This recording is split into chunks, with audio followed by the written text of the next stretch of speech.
They got our boy in a chokehold. Brandon, what's going on? Listen, we're talking to you guys about 90 Day Fiance, the other way, episode 11, season 5 is crazy. I'm going to give you a recap, a review.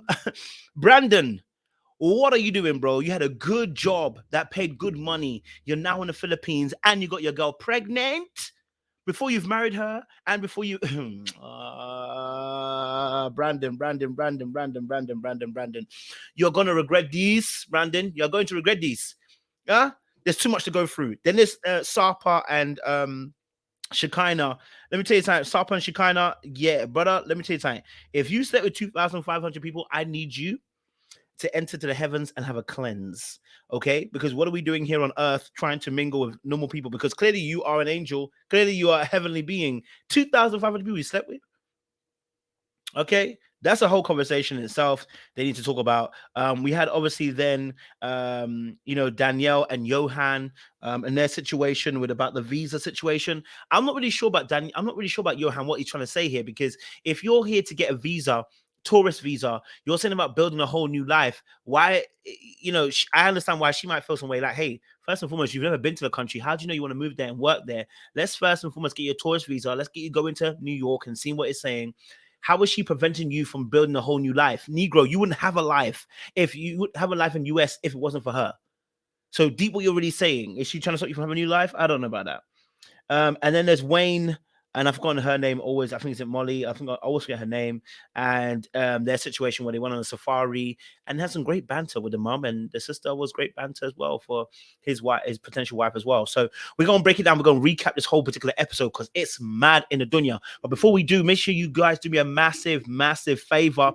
I want you to like it. I want you to share. I want you to subscribe to this channel because it's the great kind of content we put out every single day and every day of the week, every freaking night, every freaking day. Okay, let me stop that. All right, cool. Listen, we're trying to get to 100K by the end of the year. I want you guys to help me accomplish this massive feat. Keep liking, keep sharing, and keep subscribing to this channel. All right, we want to continue this great work as well. All right. And for those of you who are returnees, you already know what it is, baby. You got the minerals. You got the minerals. Stay hydrated because streets out there are hot. Don't forget, grab your merchandise. It's coming to winter time. Grab your jacket, grab your hoodies, grab your hats. Don't be without it this winter time. You understand what I'm saying to you? Yeah.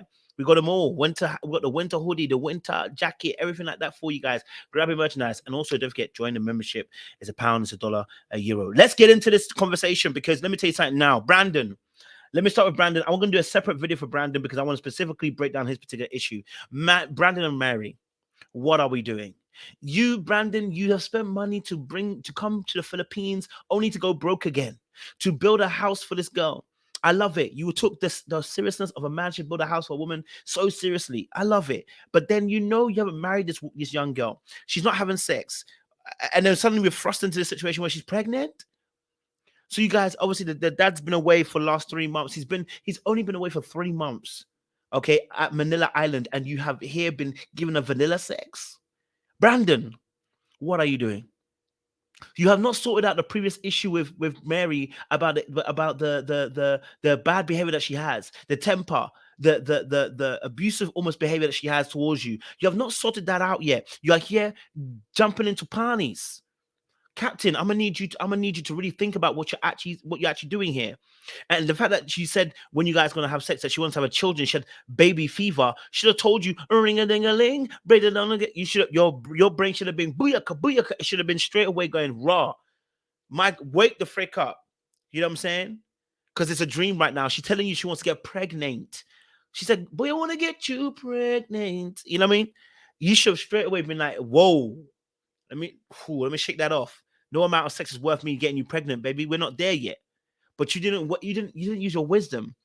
You allowed the punani to get you a little bit twisted and get you in a space where now you succumbed to her will. And let me tell you this now, you're going to continue to be succumbing to her will. You've been succumbing to her will before this, but now you have a child as well. You will be succumbing to her will. Just want to let you know that. All right.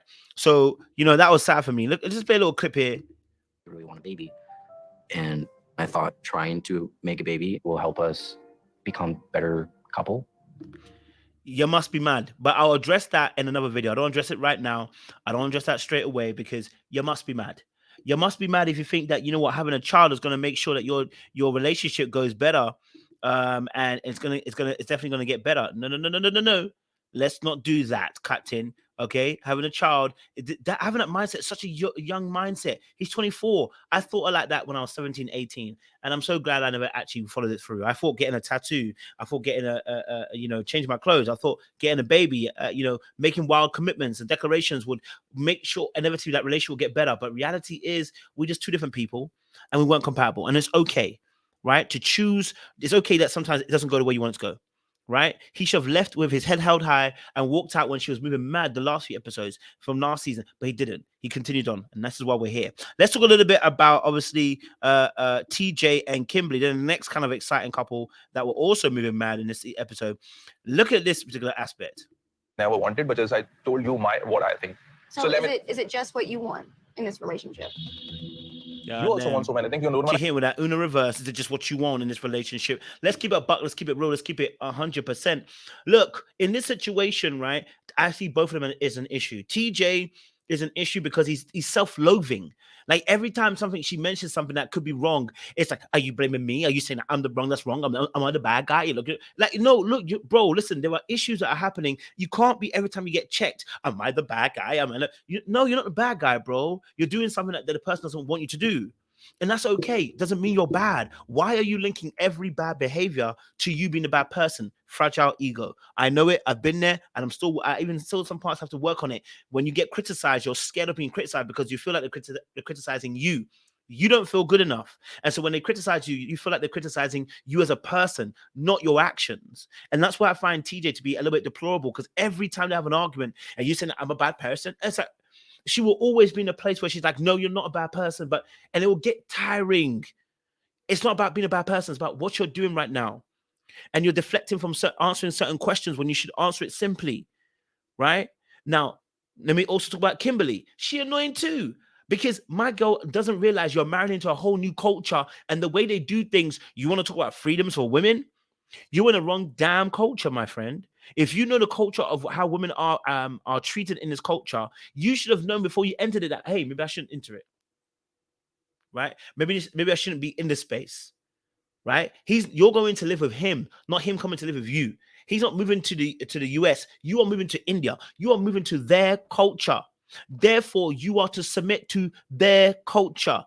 Right? Otherwise, you become the enemy. And of course, the brother and the family have some issues with you because you're trying to bring your Americanized thought process and culture into their culture. And it doesn't work like that. They have an established way of doing things and customs that they like to do things by. You need not marry this man. You've been warned. Okay, and then you're talking, and then obviously at the end, TJ at the very end, when they're in the bedroom, and I think it's at the very end. Let me see if I can get a clip. This part here where he calls her and says, "You know what? I'm gonna erase myself from my existence from your life." You're so damn dramatic, TJ. Why are you so damn dramatic? I'm gonna erase myself from your life. We've all been there. You know the ones there with your first love or your early relationships where you say the wildest things. Well, I guess I'll just go and die then, because you're trying to make this person prove to you that they care about you. So you're saying these wild statements. I'll just erase myself from your memories. What? How's she gonna do that, bro? Right? You're begging for the person to validate you, and that's why you're saying those particular lines. It's like, oh, please, I'm begging. I want you to validate me, please. So I'm gonna say something.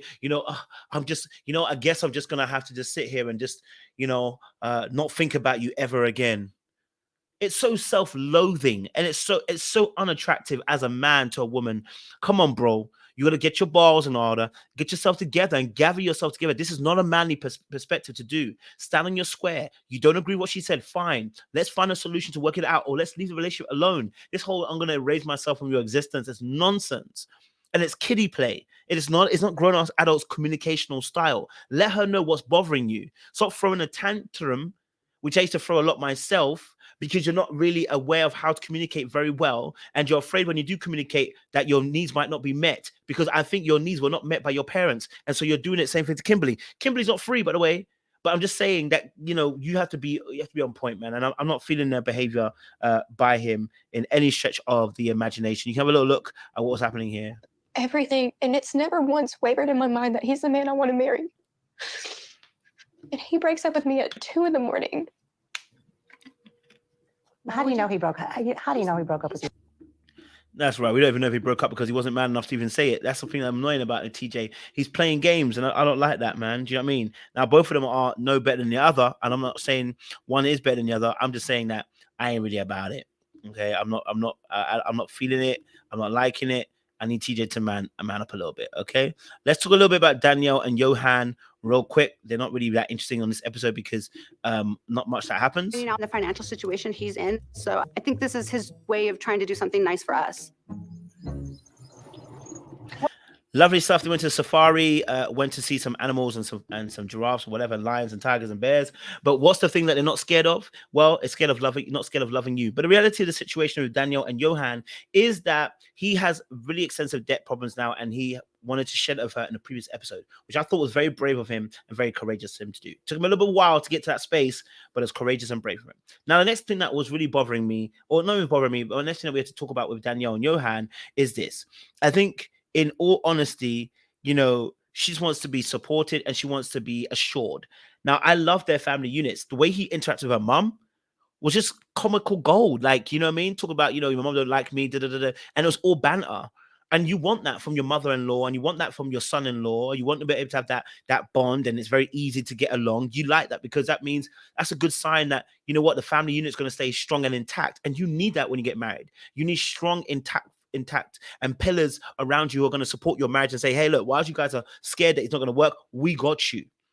Right? We got you, and we're surrounding you, and we're making sure that, hey, you can't falter and you cannot fail. And I think it's one of the greatest things I've seen as one of the reasons why marriages are failing in 2023. One of the biggest things is family not being around other family. What I mean by that is you not have quintessential pillars who support you and talk to you in the times where you're looking mad and looking absolutely crazy and looking at her like she's fugazi.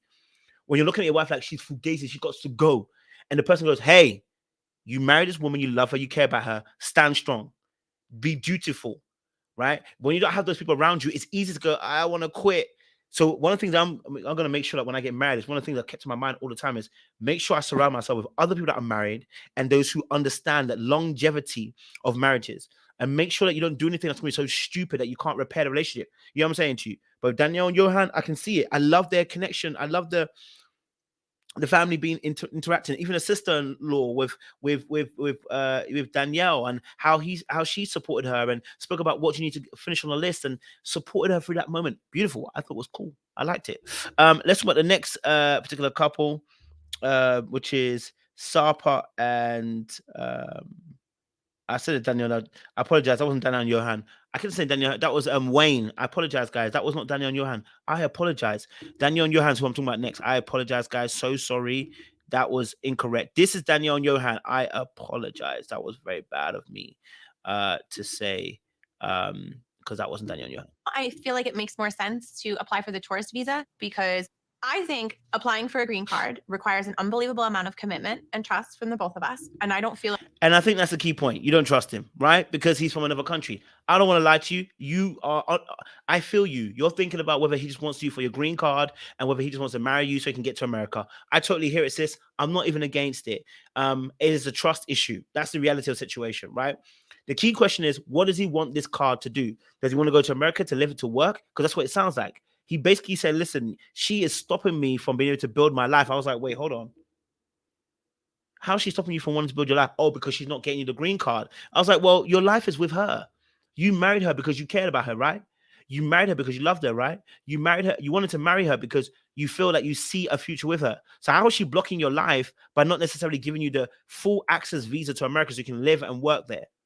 Now, I'm not saying that, of course, it's not a better opportunity that you may find yourself with more coins and more money to be able to support yourself and support your family and support your extended family back home. What I am saying, though, is what's wrong with life back here already? What's life around here already?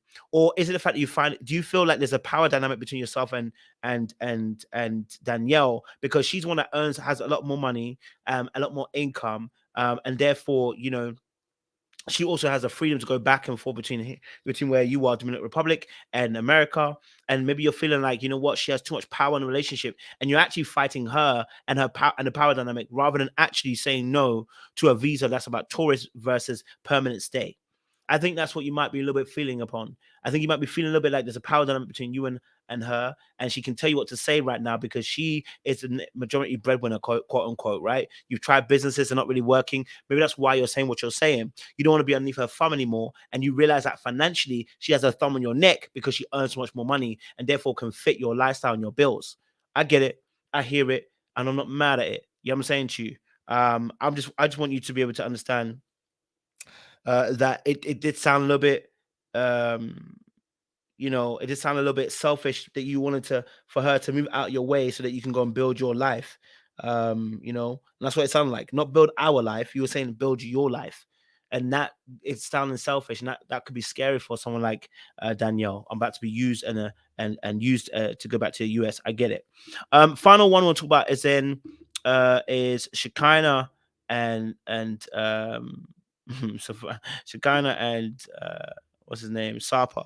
I think they're instant couple too, right? They're in Turkey right now, and she's gone to live with him, and that was what was interesting about their situation because she's gone to live with this man, does barely really know him, and she started complaining about the gaming consoles and the fact that he plays games. And he's not there's some little hidden things that she never really knew. I was like, wait, hold on a minute, baby. What are we doing around here? Critiquing every little thing and around the house and stuff. And I was just like, it's a bit much, babe. I need you to chill. You knew you're coming to a place where it's not like America. Number one. Number two, you know that you're coming to a place where different culture, different tradition. What is wrong with playing computer games? When you see some movies, there are some reuniting scenes. People meet again. Listen, he is a very well-groomed man. Now, what is wrong with him having a games room? He's a bachelor. He lives alone. She was like, I don't like that. Oh, it's for young boys. She basically demeaned him in that moment. I didn't like that. That will come back on her probably later on. He said he loves the fact that she's outside the sex bomb, but inside she's soft. And I hear that. I think men do want a woman that they can be a freak in the streets, but a lady in the streets, but a freak in the bed. They want a duality of being able to have that person who spices it up in the bedroom, but is still reserved and conservative only outwardly. I get it. I hear it. It's not a big deal on that to question it. But the thing that sends alarm flags for me is that they haven't really talked about any big issues. They've been on the phone talking, yabba, yabba, but have not really been having real hard hitting conversations. And yet you moved in with him, sis. You already wanted to move and change the furniture in the house and change the fixtures in the house and spruce it all up. Love it. But baby, let's chill. Okay? Let's chill. That's what I would say. Let's chill. The new bed situation. Yeah, if she told you to get a new bed and you didn't do it, Cap, and you agreed to it, that's a problem for you. You should have not agreed to it if you know you weren't going to do it. Now your word is looking weak. You know what I mean? Yeah, I mean, she made a point to go and sleep on the couch, and I respect it. She said, listen, hey, at the end of the day, let me be very real with you. If I've said it and I'm going to stand upon it, I want to make sure that when I stand upon this thing, that that my word is bond. Because at this point, if I don't, you're going to run over me. And I respect that. I wonder if she can keep that all the way up through the relationship or if it's just a, temporary thing. I don't know. But let me know your thoughts, guys, about this episode down below. What do you guys think? Comment down below what you guys were thinking about this episode. I'm going to definitely do a deeper breakdown for Brandon.